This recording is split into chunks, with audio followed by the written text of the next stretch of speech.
ভালোবাসা কাকে বলে? সত্যিকারের ভালোবাসা কখনো টাকা দিয়ে বিচার করা যায় না।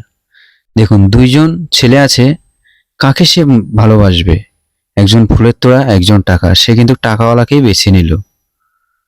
কিন্তু সে টাকা নিয়ে যেতেই সে হয়তো অজ্ঞান হয়ে গেল টাকা দেখেই। কিন্তু এই ছেলেটি অজ্ঞান হয়ে পড়া দেখে দৌড় দিয়ে টাকাটা নিয়ে আবার পালিয়ে গেল। এদিকে যে ছেলেটিকে অপমান করলো, তার ফুলের তোড়াটা নিল না, সেই ছেলেটিই তাকে কিন্তু হেল্প করছে তাকে বাঁচানোর জন্য। তখনই মেয়েটি উঠে বলে, হা হা হা হা হা, আমার কিচ্ছু হয়নি, আমি জাস্ট দেখলাম সে আমাকে কতটুকু ভালোবাসে। নাও, এই ফুলের তোড়াটা তোমাকে আমি গিফট করলাম। যে না, তোমাকে দিতে হবে না, তুমি ওঠো। কারণ ছেলেটি আসলেও তাকে মনে প্রাণে ভালোবাসে। আগে সে গাড়িটা দেয়নি, গাড়ির চাবি পরে দিল গাড়ির চাবি, কারণ সেও চায় পরীক্ষা যাচাই বাছাই করেই নিতে হবে আসল